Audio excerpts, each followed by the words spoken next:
Bizik, en deux mots, c'est le premier site de téléchargement légal et gratuit en France.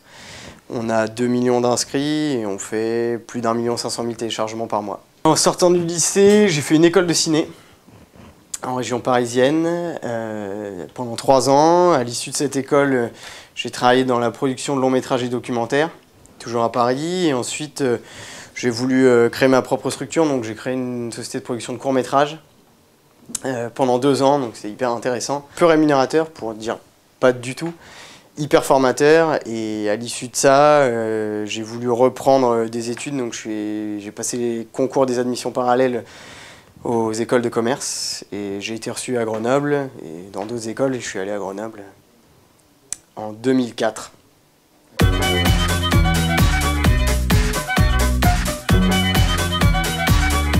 Après j'ai fait un master entrepreneur label HEC et à l'issue de ça, avec un de mes potes du master, on a eu cette idée de Bizik et très rapidement on est parti là-dessus.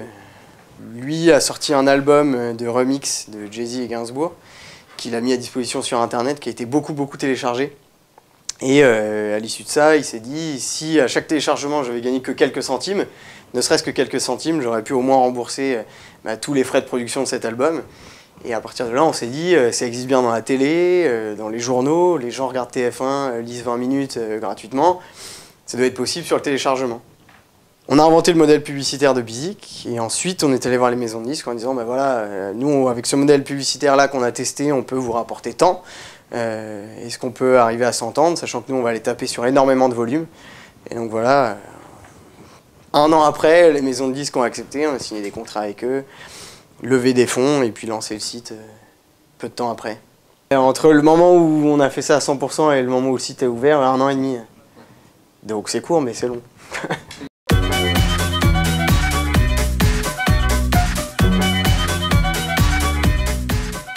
Quand on s'est lancé, il y avait déjà Deezer en streaming qui, à l'époque, n'était pas rentable parce que le modèle publicitaire à la bannière ne suffisait pas à couvrir le coût du streaming.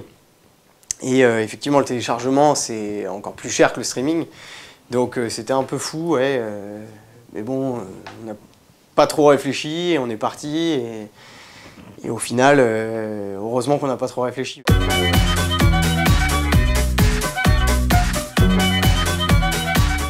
Ce qui est le plus compliqué, c'est d'aller convaincre les maisons de disques qu'elles vous donnent accès à votre catalogue pour du téléchargement gratuit, ce qui n'existait pas. Jusqu'à présent, vous pouviez télécharger en payant ou gratuitement, mais en piratant. Donc là, ils allaient créer un nouveau mode de consommation. Ce qui était aussi en notre avantage, c'est qu'en France, même encore aujourd'hui, il y a une chanson qui est achetée pour 20 qui sont piratées. Donc il y a un énorme marché où il n'y a rien. Il y a des revenus qu'on peut aller tirer sur le piratage, tout en maintenant la gratuité.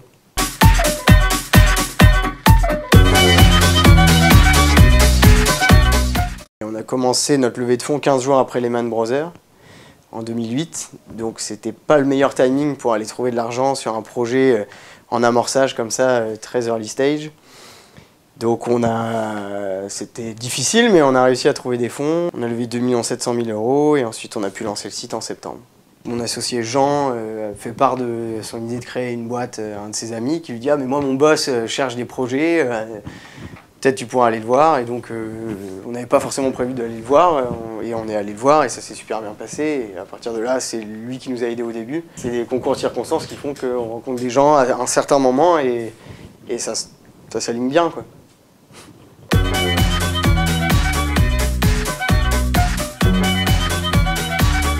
Même si aujourd'hui on est 25, donc on est un peu moins, même si on est toujours une petite start-up, voilà, il n'y a que nous qui prenons les décisions, en bien ou en mal.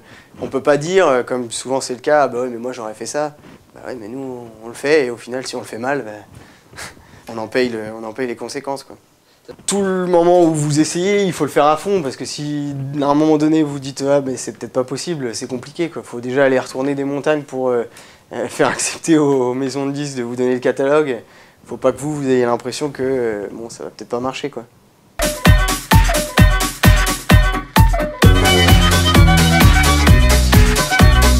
Si ma volonté c'était de faire beaucoup d'argent, déjà j'aurais pas fait de court-métrage.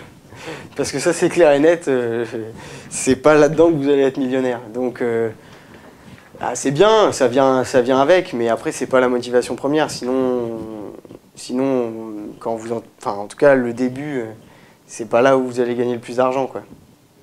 Donc non, c'est bien si quand ça marche, il y en a. Après, c'est pas forcément ce qui tire en premier lieu, quoi.